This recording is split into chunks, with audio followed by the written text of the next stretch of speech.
BJP প্রদেশ হাবানগ তিনি April চিচুকু সালমারি কক্তিশাল women's reservation বিল খবই ত্রিপুরা হাস্তেও যেদিকে সামংস্ত্রা তাংনি rock আকারি তংবাইখা আবারক নগৈ সামংস্ত্রা তাংনি রকন কেরংনি বিসংতি মাজরানি কক সাকা বিজেপিনি বুড়ি বদল রক কক্তিশাল কক্তমা থুমনাই রকনি বসকাঙ্গ তঙ্গ বিজেপিনি সর্বভারতীয় জাকচু কাসকো লতা ওসেন্দি হাস্তে বিজেপিনি প্রদেশ কাসকো তাবকনি রাজ্যসভানি এমপি রাজীব ভট্টাচার্য লগিও তঙ্গ এমএলএ কল্যাণী সাহা রায় খবই এমএলএ জগ অন্তরা দেব সরকার ত্রিপুরা হাসনি করং করং থাই রগ বিজেপি রগনি কবাংমা হাবানক নিশিমি চেঙ্গই আদং রগনি সাকাও চপ্রমুনি কক্তমা কাসাকা বিজেপি রগনি বানারক শক্তজাক বাইখা ফুইসাজাক বাইখা অবাহাই সামংস্ত্রা রগ্ন কাসনা বাগৈ অবাহাই সামংস্ত্রা ख्लाइमुंग करंजाक रगन केरंनि बिसिंति माजरानि बागै सालायका फाइनाय साल अबहाय ख्लाया तंगनानि बागै हुसियारि रिविरि लायखा बिजेपि बुरै बदल खबै बिजेपिनि जुदा जुदा आदंजक संग्रह আজকে আমরা বিশেষ একটি লক্ষ্যকে সামনে রেখে সাংবাদিক বন্ধুদের আমাদের ত্রিপুরা প্রদেশ বিজেপি কার্যালয়ে আমরা আহ্বান করেছি। সবাইকে শুভ সন্ধ্যা এবং নমস্কার।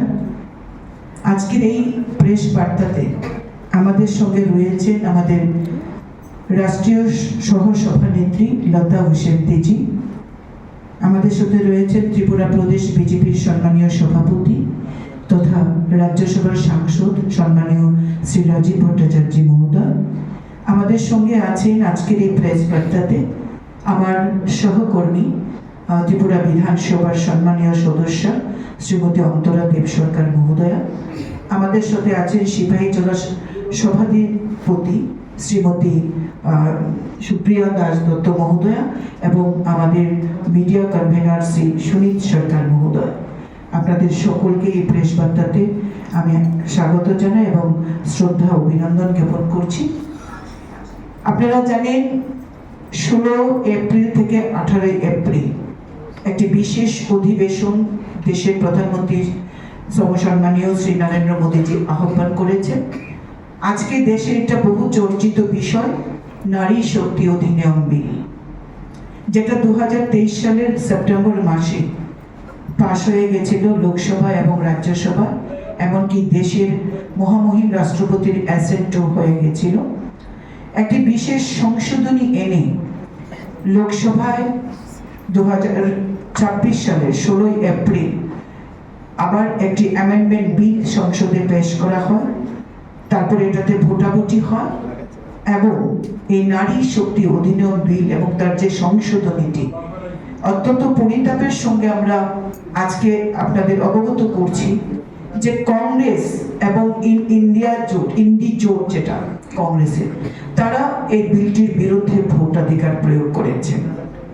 আমাদের দেশের প্রধানমন্ত্রী নরেন্দ্র মোদীর ঐকান্তিক প্রচেষ্টার পরেও এই বিলটি আমরা পাশ করতে পারিনি সংসদে।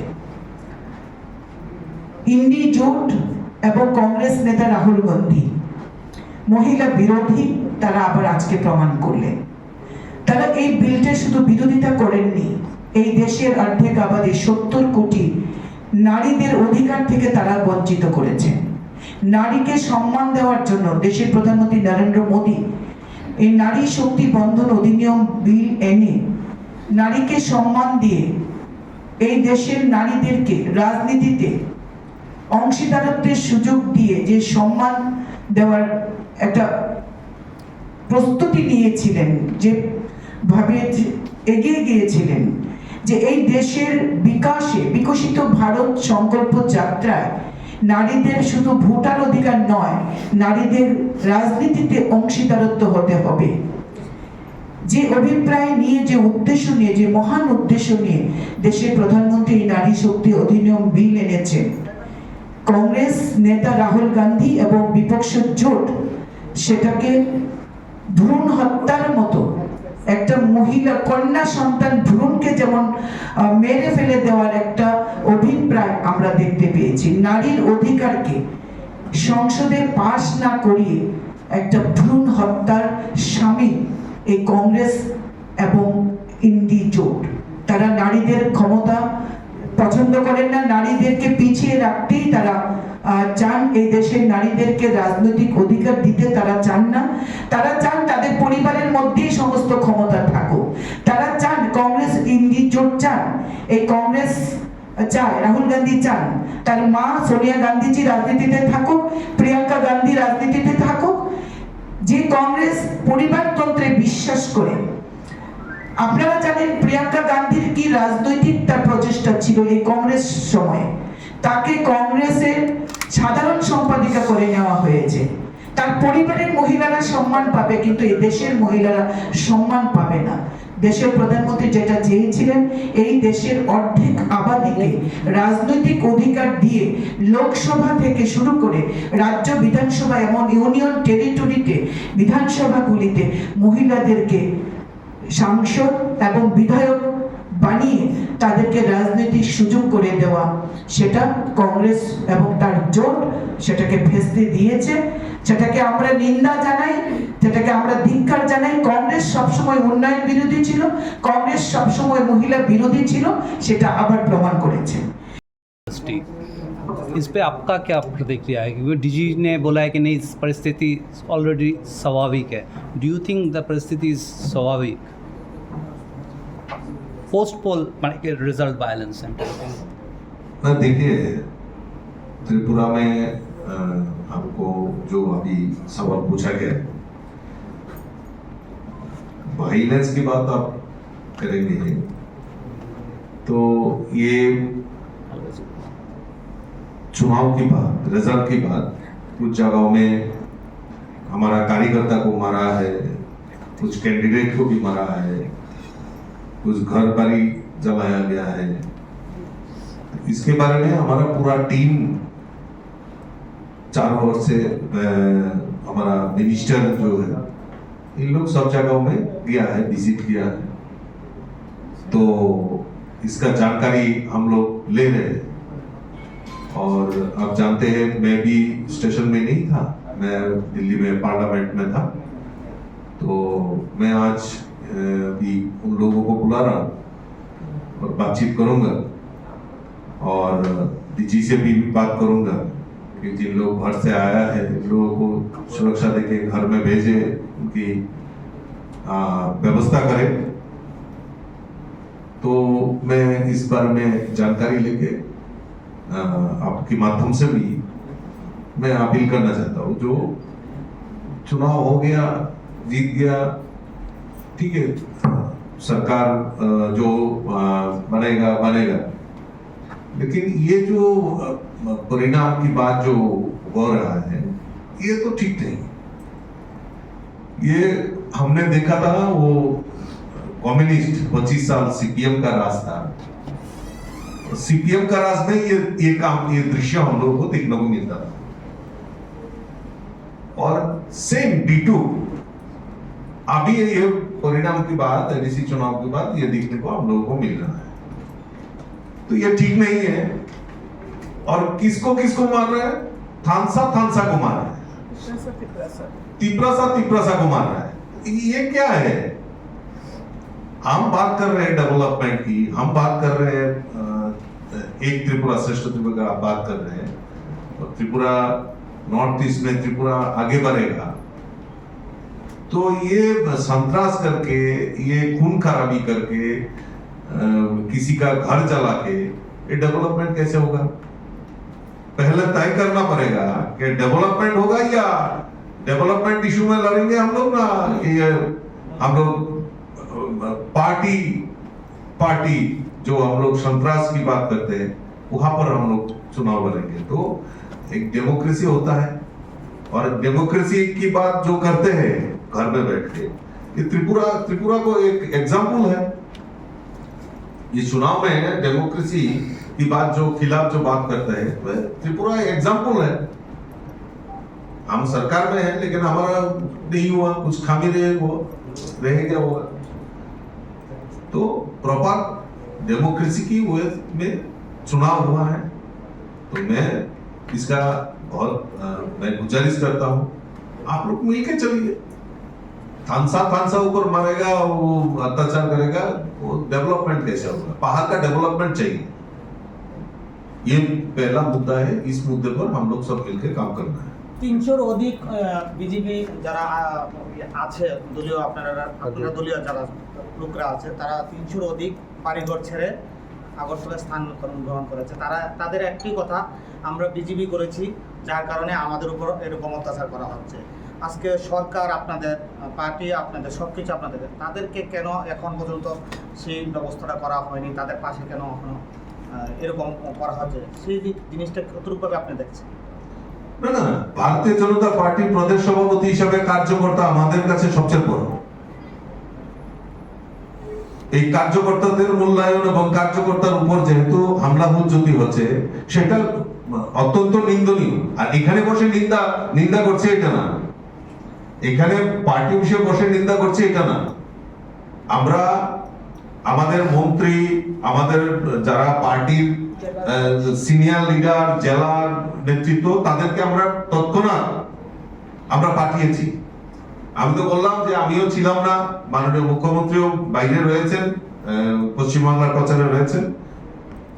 আমি আজকেই তাদের সঙ্গে কথা বলবো এবং কয়েকটা জায়গাতে আমি নিজেও যাব এবং ডিজির সঙ্গেও আমি হয়তো আজকে না হয়, যদি সম্ভব না হয় কালকে হলেও দেখা করব।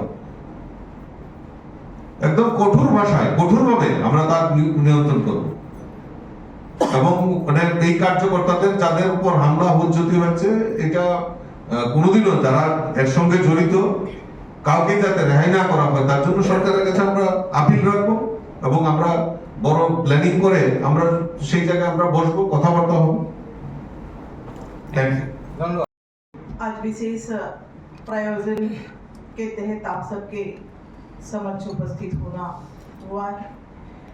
हमारे त्रिपुरा के प्रदेश अध्यक्ष और राज्यसभा सदस्य सम्माननीय राजीव भट्टाचार्य जी, चीफ व्हिप सम्माननीय कल्याणी राय जी, सम्माननीय अंतरा सरकार जी, विधायक त्रिपुरा सम्माननीय सुप्रिया जी, सम्माननीय सुनील सरकार जी, देश के इतिहास में एक ऐसा काला अध्याय लिख दिया गया जिसकी किसी को उम्मीद नहीं थी। जब विशेष सत्र का आयोजन किया गया, उस समय 16, 17, 18 की तारीख तय हुई कि लोकसभा का विशेष सत्र लाया जा रहा है और इस सत्र के में कौन से बिल आने वाले हैं, इसकी चर्चाएं देश में होने लगी।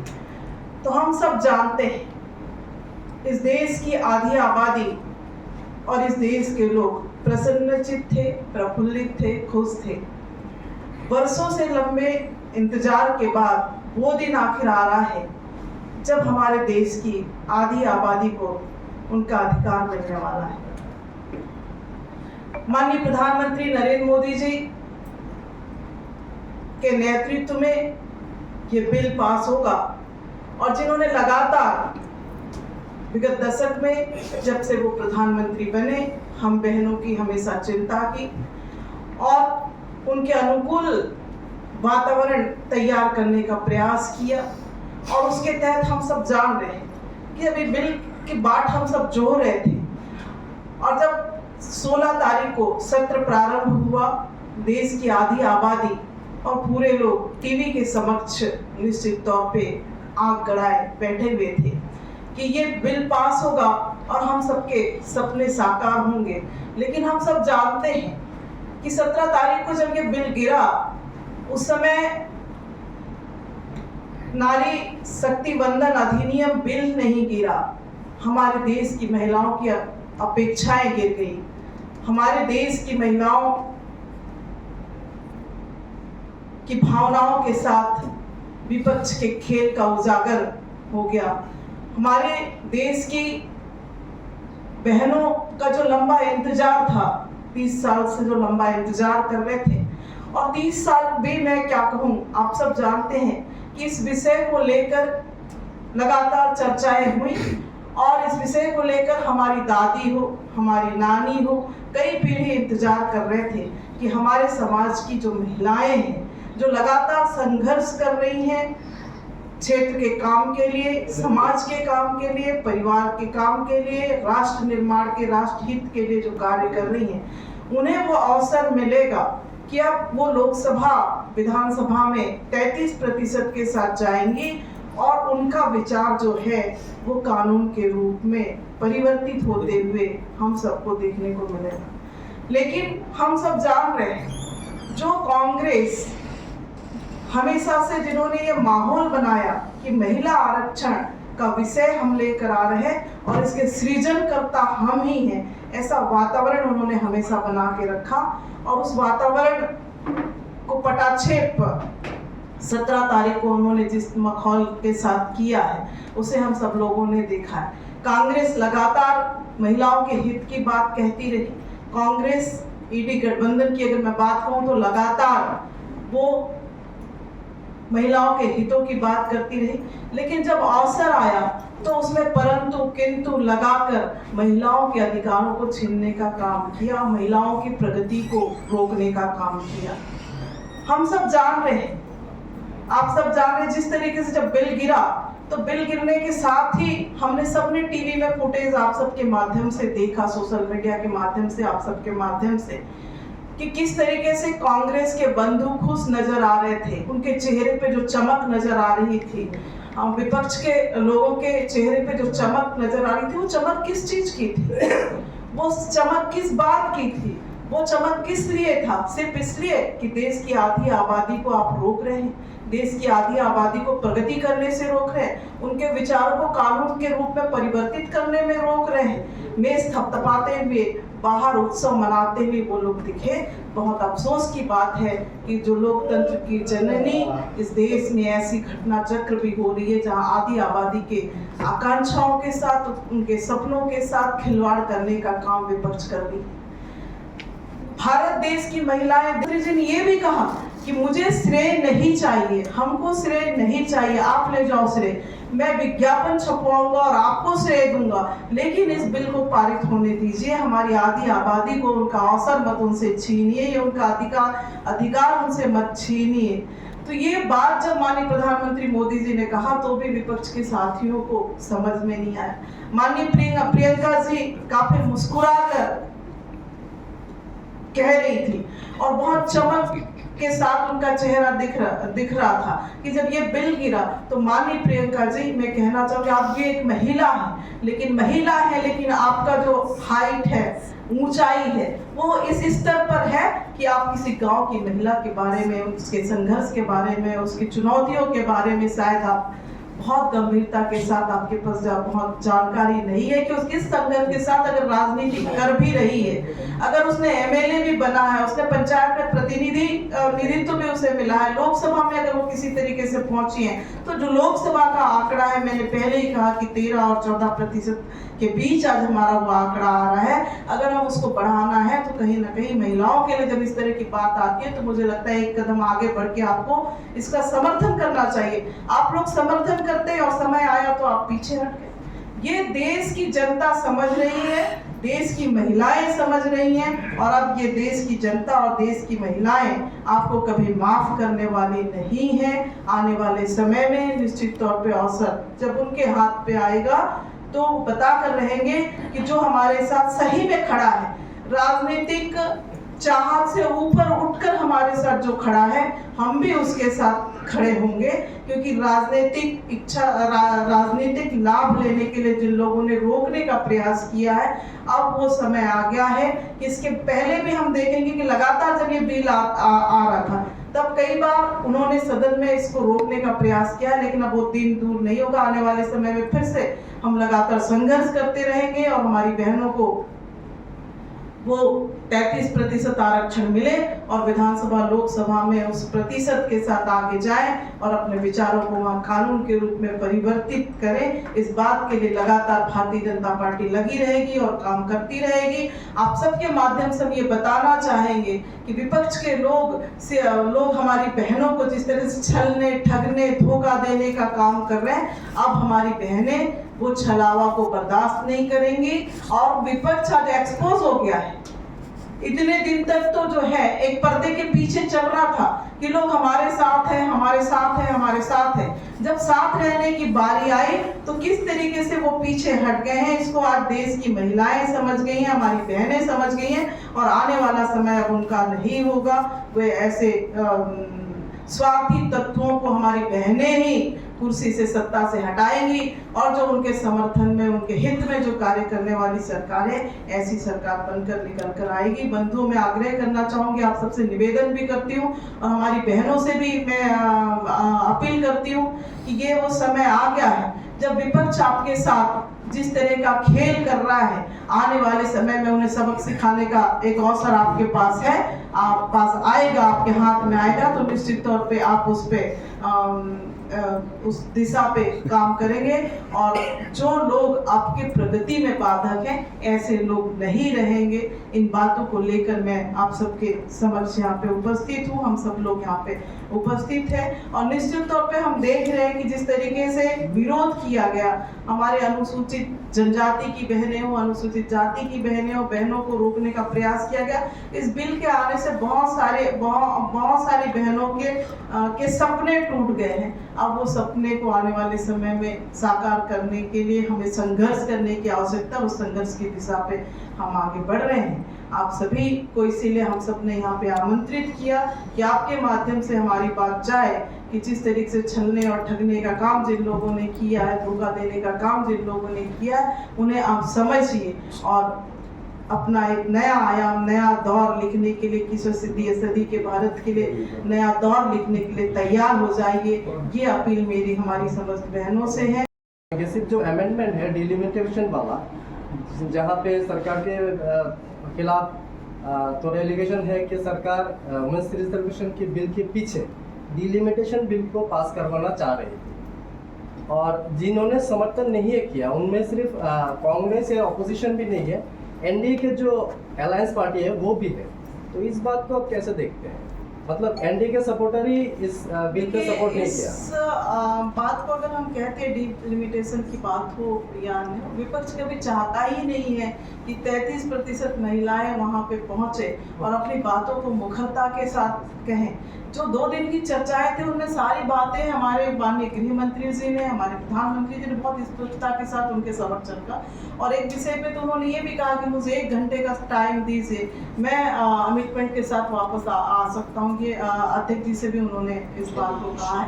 तो आप समझ सकते हैं कि ये बिल जो आना है, मुझे लगता है कि जो कांग्रेस लगातार ये सोच रही थी कि इसका श्रेय हम ले जाएंगे, लेकिन आज भारतीय जनता पार्टी के एनडीए की सरकार में ये बिल आ रहा है तो उनको कहीं ना कहीं ये लग रहा है कि ये श्रेय 100% वो ले जाएंगे। तो यहाँ श्रेय की बात नहीं थी, यहाँ पे ये था कि आधी आबादी की भावनाओं पे काम करने की बात थी। तो ये जिस तरीके से मैंने कहा कि परंतु किंतु लगाकर जो है इस बिल को रोकने का काम किया है और ये कांग्रेस ने किया है। 2023 को तो बिल ऑलरेडी पास हो चुका था 2023 को, तो why it is again required to be pass? There was some amendment. देखिए 2023 में सबने इस विधेयक को पास किया, नोटिफिकेशन भी हो गया, लेकिन 2023 में जो बातचीत हुई और जनगणना का मामला आया, परिसीमन का मामला आया, अगर हम उस आधार पे करते तो 2029 के जो इलेक्शन है उसमें हम 100% महिलाओं को इसका लाभ नहीं दे exactly, that is the question ना। इसलिए निश्चित तौर पर जल्द से जल्द उनको ये बेनिफिट दिलाया जाए, इसलिए बिल लाया गया और इसको विधेयक, संशोधित विधेयक लाया गया और इसको लोकसभा में रखा गया। पर जनगणना तो अभी तक हुआ ही नहीं, that is in the continuous process. I think it will take another 2-3 years। देखिए आप देख रहे हैं कि जनगणना की प्रक्रिया शुरू हो चुकी है, एग्जैक्ट, और जनगणना की प्रक्रिया शुरू हो चुकी है और इसके लिए टाइम लगता है। लेकिन आप देखेंगे चाहे परिसीमन की बात हो चाहे जनगणना की बात हो, अगर हमें जल्द से जल्द अगर लाभ दिलाना है तो हमको इसमें अमिटमेंट के साथ हमें जाना होगा। अगर हम इस अमिटमेंट के साथ नहीं जाते तो और लंबा समय लगता हमारी 29 के बाद होता। तो 29 में ये सारे बेनिफिट हमारी बहनों को, देश की महिलाओं को दिलवाना चाहते थे, इसलिए ये लाएगा। तो मुझे ये समझ में नहीं आता कि विपक्ष को किस बात की तकलीफ हो, किस चीज की तकलीफ हो गई, किस बात की परेशानी होगी। आप तो हमेशा कहते रहे ना कि कहते रहे कि हम महिलाओं के साथ खड़े हैं, हम महिलाओं के समर्थन में खड़े हैं। लेकिन जब अगर कुछ बातों के साथ, अगर कमिटमेंट के साथ हम कुछ आए हैं, आपको आए हैं, तो निश्चित तौर पर मुझे लगता है कि किंतु परंतु कहने के बजाय आप इसका समर्थन करते और 2029 में इसे इसमें लाभ हमारी बहनों को दिलवाते तो शायद ये सार्थक होता, लेकिन इसके अगेंस्ट वो लोग खड़े रहे। तो मैडम सवाल तो वही हुआ ना कि अमेंडमेंट जो है वो नारी शक्ति बिल के पीछे कुछ और गवर्नमेंट करवाना चाह रही थी और ऑब्जेक्शन तो वही क्या चाह रही थी? डिलिमिटेशन क्या चाह रही थी? कुछ नहीं चाह रही थी। आप देखिए 1976 की बात आती है, उसके बाद से अगर हम देखते हैं तो हमारे पास लगभग हम देखते हैं तो 54-55 करोड़ पॉपुलेशन था और आज की अगर हम स्थिति देखते हैं तो 140 करोड़ का पॉपुलेशन हो गया है।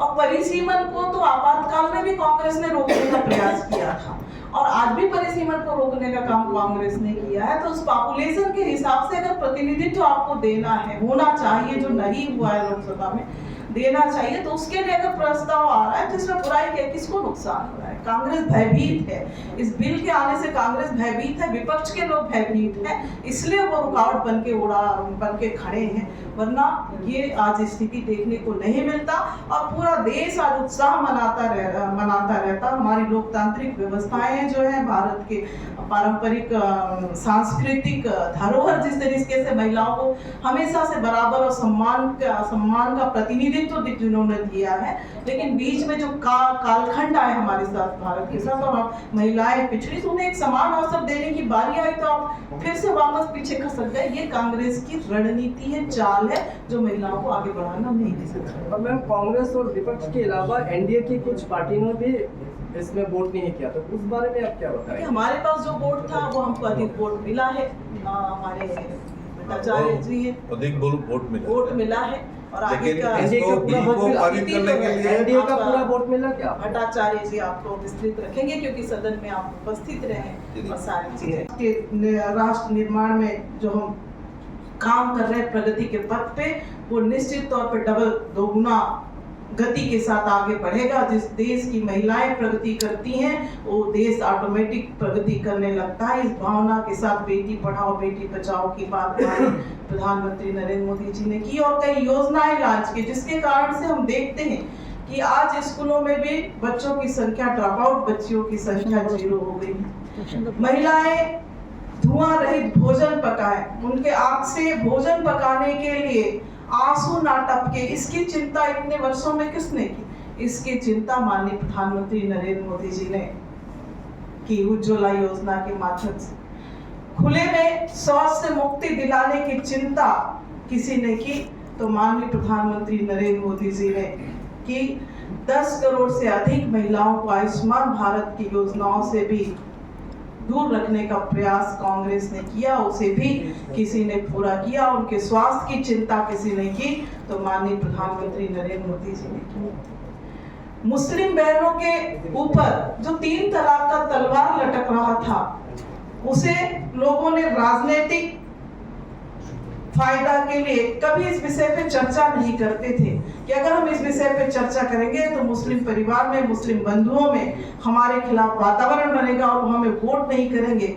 लेकिन भारतीय जनता पार्टी एक ऐसी पार्टी है जिन्होंने वोट की चिंता कभी नहीं की, उन्होंने समाज की चिंता की, राष्ट्र की चिंता की, राष्ट्र के सर्वोपरि विकास की चिंता की, जिसका परिणाम रहा कि 3 तलाक पे भी खुलकर चर्चा हुआ और हमारी मुस्लिम बहनों के ऊपर जो 3 तलाक का तलवार लटक रहा था, उस तलवार को हटाने का काम भी माननीय प्रधानमंत्री जी ने किया है। जैसे लगातार हम देखेंगे कि लगातार इंतजार करता हुआ यह बिल कि कब ये बिल विधानसभा लोकसभा के लिए पारित होगा और 33% बहनें अपने विचारों को लेकर लोकसभा और विधानसभा में जाएंगी और जाके अपनी बातों को रखेंगी। आज़ादी के इतने वर्षों बाद भी हम देख रहे हैं कि लोकसभा का अगर आंकड़ा देखते हैं तो आज भी 13 से 14% महिलाएं ही लोकसभा में पहुंच पा रही हैं। अगर वो पूरी तरीके से नहीं पहुंच पा रही तो इसकी जिम्मेदारी किसकी है? कौन जिम्मेदार है इसके लिए? सिर्फ आप माहौल ही बनाते रहेंगे कि हम महिलाओं के हितैषी हैं, हम महिलाओं की सेवा कर रहे हैं, हम महिलाओं को आगे बढ़ाने का काम कर रहे हैं, लेकिन जब महिला हित के विषय में योजना बनाने की आएगी बारी तो आप उसमें किंतु परंतु बट लगाते हुए उस विषय को खिसकाने का प्रयास करेंगे, उसको आगे बढ़ाएंगे। इतने वर्षों में हमारी बहनों को बैंकों की तरफ रुख करने से भी रोकने का काम कांग्रेस ने किया। कभी बैंकों के साथ फैमिलियर होने नहीं दिया कांग्रेस की गलत नीतियों के कारण से। विपक्ष के सरकार की गलत लंबे समय तक जिन लोगों ने यहाँ पे राज किया, मैं इस बात को इसलिए कह रही हूँ कि जब जनधन बीमा योजना लागू हुआ तो आज 100% महिलाओं का खाता बैंकों में खुला है। नहीं तो हमारी बहनों को भी अपने पैसे को रखने के लिए, थोड़े पैसे जो उनके पास होते थे, उन पैसों को रखने के लिए भी घर के डिब्बे और साड़ियों के नीचे छुपा कर रखने के लिए जगह ढूंढना पड़ता था।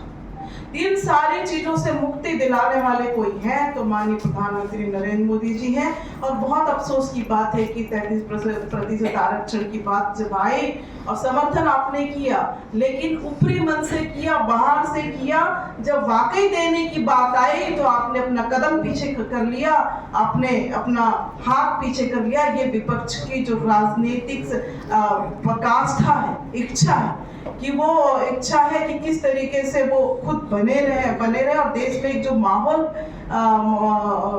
खड़ा किया है उन्होंने महिलाओं के खिलाफ, महिलाएं उन्हें उसे कभी माफ करने वाली नहीं। महिलाएं कभी उसे माफ नहीं करेंगी। और तो मैंने कहा कि 2 दिन लोग इंतजार करते रहे इस बिल के लिए, लगातार टीवी में देखते रहे और ये देखते रहे कि किसने हमारे पक्ष में बात किया है, किसने हमारे विपक्ष में बात किया है। वो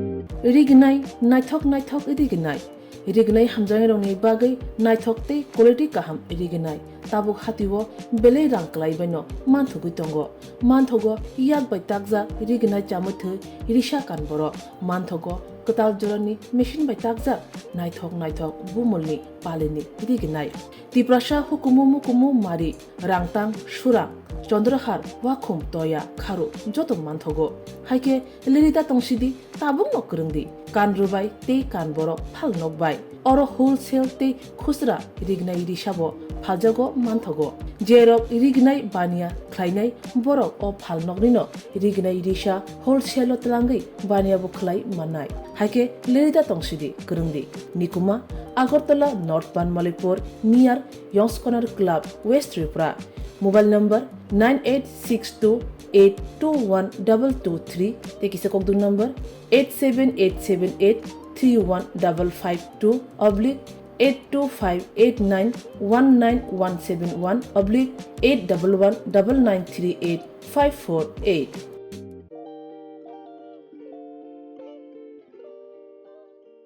खुलुमगा जतननो राधा कृष्ण ज्वेलर ने बखाक्ते तंगथो अखितियानि हामजांगमते चिबाया फारो फाइनाय बसकांनि सालमारि 10 एप्रिल सिमिन 25 एप्रिल सालमारि जरा सिने राधा कृष्ण ज्वेलर के तंगै फाइका काइसा कतर रखबार ओ फारो मानै थानाय रांचानि पर ग्रामो 700 खाइ डिस्काउंट जतनो कइजो फाइ मानजांनानि बागै ते डायमंड मेकिंग चार्ज दंनाय 20% बिनि लगिबो माननाय डायमंड वैल्यू 20% ते सिल्वर ज्वेलर मेकिंग चार्ज दंनाय 20% डिस्काउंट ताइ और जेमस्टोन बुनाय मानो जेमस्टोन वैल्यू माने थानाय 20% ऑफ ओल्ड गोल्ड एबा ओल्ड डायमंड एक्सचेंज खाइथानियो माननाय 100% एक्सचेंज वैल्यू माने पाइब्रम ब्रम न तंगनाय लगियो काइसागि सिने शोरूम एभ्री वीक नो खुला तंगनाय सिने राधा कृष्ण ज्वेलरी 6टा ब्रांच दंगो बबरनि थाइलखा उषा बाजार आगरतला धर्मनगर बिलोनिया उदयपुर ताइ पोलो सेंट्रल मॉल आबो नन्ना सिने स्टोर न विजिट खाना बागै आं कइ जागो खुलुमखा सिने ओ फरो फाइ मानजाना बागै जतनो खाबाय खोबाय लांसगो